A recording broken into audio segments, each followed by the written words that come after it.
سامعین، مسلمانوں کی ایک خاصی تعداد کے ہجرت کر جانے کے بعد مکہ معظمہ میں حضور صلی اللہ علیہ وسلم کے لیے حالات اور بھی دشوار ہو گئے۔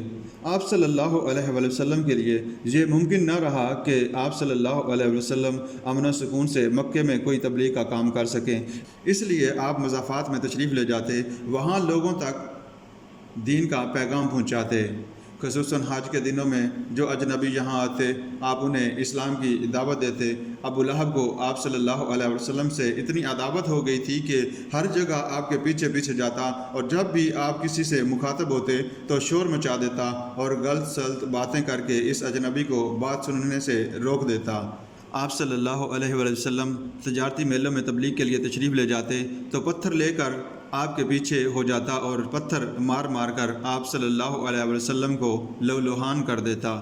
نبوت کو تقریباً 5 سال گزرے تھے کہ حضور صلی اللہ علیہ وآلہ وسلم ایک مخلص مسلمان حضرت ارقم بن ابی رقم کے گھر میں تشریف رکھنے لگے، جو کہ صفا کے سامنے تھا اور اب مسجد حرام کی توسیع کے باعث مسجد میں آ گیا ہے۔ اس گھر کو، جو خاصا کشادہ تھا، اسلامی مرکز بنا دیا گیا۔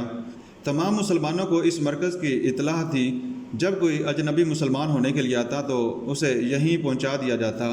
بیت الارقم اتنا کشادہ تھا کہ اس میں 30 آدمی ان حضرت صلی اللہ علیہ وسلم کے ساتھ نماز باجماعت پڑھ سکتے تھے۔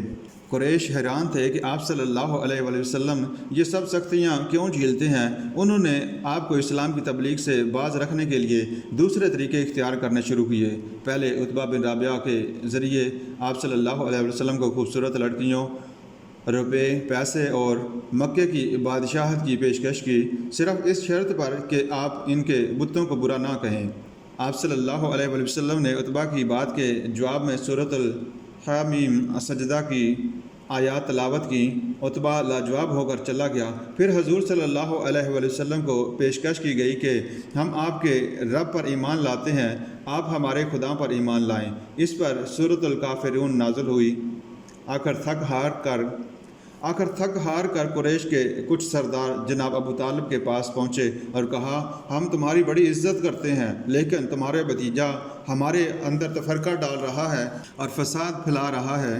تمہاری خاطر ہم نے اب تک اس کے خلاف کوئی کارروائی نہیں کی۔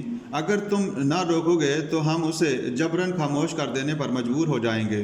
ابو طالب اپنی قوم کی شدید مخالفت سے گھبرا گئے اور آپ صلی اللہ علیہ وسلم کو بلا کر ساری بات بتائی اور کہا کہ بیٹے، میری کمزوری اور بڑھاپے پر ترس کھاؤ، مجھ پر اتنا بوجھ نہ ڈالو جو میں اٹھا نہ سکوں۔ آپ صلی اللہ علیہ وسلم نے فرمایا، چچا جان باخدا، اگر یہ لوگ میرے دائیں ہاتھ میں سورج اور بائیں ہاتھ میں چاند بھی رکھ دیں اور مجھے اس تبلیغ سے روکیں تو میں ہرگز نہیں رکوں گا، سوائے اس کے کہ یا تو یہ دین غالب ہو جائے یا میں جان کھو دوں۔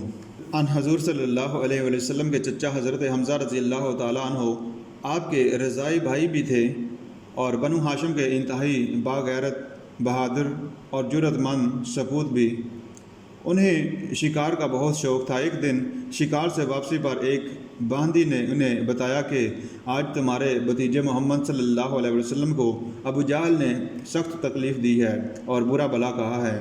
ان کی حمیت جوش میں آ گئی۔ ابو جہل کو تلاش کرتے ہوئے خانہ کعبہ کے صحن میں پہنچے، جہاں وہ اپنے دوستوں اور حامیوں کے درمیان بیٹھا ہوا تھا۔ جاتے ہی فولادی کمان اس کے سر پر دے ماری اور لہوحان کر دیا اور کہا، کیا تو سمجھتا ہے کہ محمد کا کوئی محافظ نہیں؟ سن لو، میں بھی مسلمان ہوتا ہوں۔ ابو جہل اس پر قدر ہیبت طاری ہوئی کہ اسی طرح خون آلود صحن کعبہ میں پڑا رہا اور نہ خود مزاحمت کی، نہ اس کے دوستوں میں سے کسی نے مدافعت میں ہاتھ اٹھایا۔ وہاں سے حضرت حمزہ سیدھے رسول اکرم صلی اللہ علیہ وسلم کے پاس پہنچے اور کہا، بھتیجے، تم یہ سن کر خوش ہوگے کہ میں نے ابو جہل سے تمہارا بدلہ لے لیا ہے۔ آپ صلی اللہ علیہ وسلم نے فرمایا، چچا، میں ایسی باتوں سے خوش نہیں ہوتا۔ ہاں، آپ مسلمان ہو جائیں تو مجھے بڑی خوشی ہوگی۔ حضرت حمزہ رضی اللہ تعالیٰ عنہ نے کلمہ پڑھا اور مسلمان ہو گئے۔ حضرت حمزہ رضی اللہ تعالیٰ عنہ نے اسلام کی حمایت میں بڑی جرأت اور بہادری کا مظاہرہ کیا اور غزوہ احد میں شہید ہو گئے۔ حضرت عمر رضی اللہ تعالیٰ عنہ کو بھی آغاز میں اسلام اور اہل اسلام سے بے حد دشمنی تھی۔ دیگر مشرکین کی طرح وہ بھی اسلام لانے والوں کو ستاتے۔ جب دیکھا کہ کوئی تدبیر اسلام کی اشاعت کے خلاف کارگر نہیں ہوتی تو حضور صلی اللہ علیہ وسلم کو معاذ اللہ قتل کرنے کا فیصلہ کیا اور مسلح ہو کر گھر سے نکلے۔ راستے میں نعیم بن عبداللہ جو مسلمان تھے ملے، ان کو عمر کے ارادے کا علم ہوا تو کہا کہ تمہاری بہن اور بہنوئی دونوں مسلمان ہو چکے ہیں۔ بنو ہاشم ایسے طاقتور قبیلے سے جنگ مول لینے سے پہلے اپنے گھر کو تو درست کر لو۔ حضرت عمر فوراً بہن کے گھر پہنچے۔ اندر بہن فاطمہ اور بہنوئی سعید بن زید حضرت خباب بن الارت سے قرآن پڑھ رہے تھے۔ آواز کان میں پڑی تو یقین ہو گیا کہ نعیم کی خبر درست تھی۔ غصے سے دروازہ کھٹکھٹایا۔ بہن نے جلدی سے قرآن کے اوراق چھپا لیے اور انہوں نے دروازہ کھول دیا۔ حضرت عمر رضی اللہ تعالیٰ عنہ نے پوچھا کہ کیا پڑھ رہے تھے؟ مجھے دکھاؤ، اور اس کے ساتھ ہی بہنوئی کو مارنا شروع کر دیا۔ بہن نے چھڑانا چاہا تو اس زور سے منہ پر گھونسا رسد کیا کہ خون بہنے لگ گیا۔ آخر وہ بھی عمر کی بہن تھی، جوش میں آ کر کہنے لگی کہ جو چاہو کر لو، ہم مسلمان ہو گئے ہیں۔ عمر نے بہن کو زخمی حالت میں دیکھا تو شرمندہ ہوئے اور نرمی سے کہنے لگے کہ مجھے بتاؤ کیا پڑھ رہے تھے؟ بہن نے بھائی کو بہت کچھ تلخ و ترش سنانے کے بعد کہا تم غسل کر کے آؤ، تب اسے ہاتھ لگا سکتے ہو۔ حضرت عمر رضی اللہ تعالیٰ عنہ غسل کر کے آئے اور قرآن کے ان اوراق کو پڑھنے لگے جو اس گھر میں تھے۔ ایک ایک لفظ دل پر اثر کر رہا تھا، یہاں تک کہ جب اس آیت پر پہنچے آمنو باللہ و رسولہ، اللہ اور اس کے رسول پر ایمان لاؤ، تو کہا میں مسلمان ہونا چاہتا ہوں، بتاؤ کس طرح مسلمان ہوتے ہیں۔ خباب بن ارد جو حضرت عمر کی آواز سن کر پردے میں پیچھے چھپ گئے تھے، باہر نکل آئے اور کہا اے عمر، کل ہی رسول اللہ صلی اللہ علیہ وآلہ وسلم نے دعا کی تھی کہ اے اللہ عمر بن حشام یا عمر بن خطاب سے اسلام کو تقویت دے، مبارک ہو کہ یہ سعادت تمہارے حصے میں آئی ہے۔ پھر حضرت عمر رضی اللہ تعالیٰ عنہ کو ساتھ لے کر بیت الارقم آئے۔ حضرت عمر رضی اللہ تعالیٰ عنہ اسی طرح مسلح تھے اور دروازہ کھٹکھٹانے پر حضرت عمر رضی اللہ تعالیٰ عنہ کو دیکھ کر اندر بیٹھے لوگوں کو ہچکچاہٹ ہوئی، مگر حضور صلی اللہ علیہ وسلم نے فرمایا دروازہ کھول دو۔